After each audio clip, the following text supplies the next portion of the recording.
ನಾನು ಇದನ್ನು ಕೇಳಬೇಕು, ನೀವು ಆ್ಯಸ್ ಎನ್ ಆ್ಯಕ್ಟರ್ ಮಾತ್ರ ನಾವು ನೋಡೋಕ್ಕಾಗಲ್ಲ. So when comes to the personal life ನಿಮ್ಗೊಂಥರ ಆ ಸ್ಪಿರಿಚುಯಾಲಿಟಿ, ಆ ಡಿವೋಷನ್ಸ್, ನಾನು ಅದನ್ನು ತುಂಬ ಜಾಸ್ತಿ ನಿಮ್ಮಲ್ಲಿ ಗುರುತಿಸಿದ್ದೀನಿ. ಸೊ ಅದು ಮೊದಲಿಂದ ಬೈ ಬರ್ತೆ ಈ ಒಂದು ಇದರಲ್ಲಿ ನೀವು ಬಂದಿದ್ದಂಥ ಒಂದು ಆಚರಣೆ, ಈ ಒಂದು ವೈಚಾರಿಕತೆ ಸಂಪ್ರದಾಯ ಎಲ್ಲ? I visit lot of temples. ಹಂಗಾದ್ರೆ ಈ ಹಳೆ ಟೆಂಪಲ್ಸ್ ಹೋಗಿ ಭಾಳ ಇಷ್ಟ.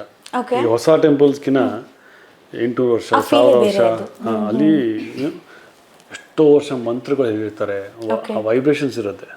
ಸೊ ಅಲ್ಲಿ ಹೋಗಿ ಕೂತ್ಕೊಂಡಾಗ ಕಣ್ಣು ಮುಚ್ಚಿದಾಗ ಧ್ಯಾನ ಮಾಡಿದಾಗ you feel that vibration. So ನಾನು ಶೂಟಿಂಗ್ ಹೋದಾಗೂ ಅಷ್ಟೇ, ನಾನು ಫ್ಲೈಟಲ್ಲಿಗೆಲ್ಲ ಹೋಗಲ್ಲ, ನಾನು ಗಾಡಿಯಲ್ಲೇ ಹೋಗ್ತೀನಿ. ಯಾಕಂದರೆ ಶೂಟಿಂಗ್ ಮುಗಿದ ತಕ್ಷಣ ಅಕ್ಕಪಕ್ಕ ಜಾಗ ಏನಾದ್ರು ಇತ್ತು ಅಂದರೆ ಅದು ನೋಡಿಕೊಂಡು ಅದನ್ನ ಶೂಟ್ ಮಾಡಿಕೊಂಡು ಅದೊಂದು ಬ್ಲಾಗ್ ಮಾಡಿ ಬರ್ತೀನಿ ನಾನು. That is my hobby.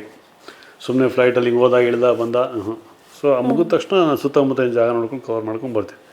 ಇಲ್ಲಿ ಫ್ರೀ ಇದ್ದಾಗ ನಾನು ಹೋಗಬೇಕು ಅಂದಾಗ ವಿ ಸರ್ಚ್ ಎಲ್ಲೋ ಯಾವ ಟೆಂಪಲ್ಗೆ ಹೋಗೋಣ ಏನಿದೆ.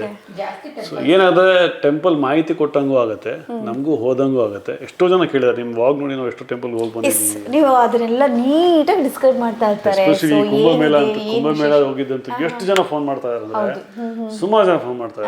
ಸೊ ಹೇಳಿದ್ರು, ಹೋಗಿ ಬಂದವ್ರು ಹೇಳಿದ್ರು, ಸರ್ ನೀವು ಇನ್ಫಾರ್ಮೇಷನ್ ಕೊಟ್ಟಿದ್ದು ಒಳ್ಳೇದಾಯ್ತು ನಮಗೆ, ನಿಮ್ಮನ್ನು ನೋಡ್ಕೊಂಡು ನಾವು ಆಮೇಲೆ ಕೆಲವು ಎಷ್ಟೋ ಜನ ಹೇಳ್ತಾರೆ ನಿಮ್ಮ ಇನ್ಸ್ಪಿರೇಷನ್ ಸರ್, ನೀವು ನೋಡಿದ ತಕ್ಷಣ ನಮ್ಗೆ ಇನ್ಸ್ಪೈರ್ ಆಗುತ್ತೆ. ಏನು ಸರ್ ನೀವು ಹಿಂಗೆ ಓಡಾಡ್ತೀರಿ, ಹಿಂಗೆ ಮಾಡ್ತೀರಿ, ನಾವು ಹಂಗೆ ಮಾಡಬೇಕು ಅಂತ ಮಾಡಿದ್ವಿ ಅಂತಂದು ಹೇಳ್ತಾರೆ.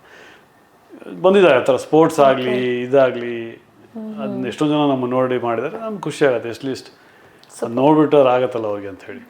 ಗ್ರೇಟ್. ಸೊ ಈ ರೀತಿ ಟ್ರಾವೆಲಿಂಗಲ್ಲೂ ಕೂಡ ನಿಮಗೆ ತುಂಬ ಸಾಥ್ ಕೊಡ್ತಾ ಇದ್ದಾರೆ ಪ್ರೀತಿ. ಹಾಗಾದರೆ ಸೊ ಅವ್ರ ಮನೆಗೆ ಬಂದಾಗ ಪೂಜೆ ವಿಚಾರದಲ್ಲಿ ಜಾಸ್ತಿ ಇನ್ವಾಲ್ವ್ಮೆಂಟ್ ಯಾರ್ದು? ಹೌದು. So okay, what you pray? ಪೂಜೆ ಮಾತ್ರ ತುಂಬ ಚೆನ್ನಾಗಿ ಮಾಡ್ತಾರೆ ಮೇಡಮ್. ಏನಂತ ಓಕೆ, ಪೂಜೆ ಮಾಡಬೇಕಾದ್ರೆ ಕೊನೆಯಲ್ಲಿ ಒಂದು ಎಕ್ಸ್ಟ್ರಾ ಹೂವು ಹಾಕ್ಬಿಟ್ಟು ದೇವಿ ಹತ್ರ ಅಮ್ಮ ಪ್ಲೀಸ್ ನನ್ನ ಗಂಡಗೆ ಒಳ್ಳೆ ಹೀರೋಯಿನ್ ಕೊಡಬೇಡ ಅಂತ ಯಾವತ್ತಾದ್ರೂ ಕೇಳ್ಕೊಂಡಿದ್ದು ಉಂಟಾ? ಇದರಲ್ಲಿ ಯಾವುದೇ ಸೀನು ಡ್ಯೂಯೆಟ್ ಆಡದಿರೋ ಸೀನ್ ಬರಬಾರ್ದು ಅಂತ ಕೇಳಿದುಂಟಾ? ಅದನ್ನು ಅಸ್ತು ಅಂತ ನಮ್ಮ ದೇವಿ ನಿಮಗೆ ಹೊರ ಕೊಟ್ಟಿದ್ದಾರಾ ಹೇಗೆ? ಒಳಗಡೆ ಇರುತ್ತಲ್ಲ ಇನ್ಬಿಲ್ಟ್, ಏನು ಮಾಡೋಕ್ಕಾಗಲ್ಲ. ಆಯ್ತಲ್ಲ ಅವಾಗ, ಈಗಿನ ಬೇಡ, ಈಗ ಕೇಳ್ಕೊಂಡಿದ್ರಾಗ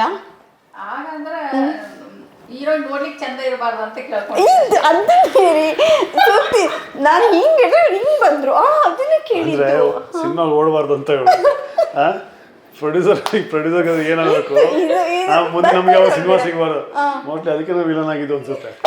ನೀವು ಕೇಳ್ಕೊಂಡು 7-8 ಸಿನಿಮಾ ಹೀರೋ ಆಗಿದೆ, ಯಾವ ಸಿನಿಮಾ ಹೋಗ್ಲಿಲ್ಲ.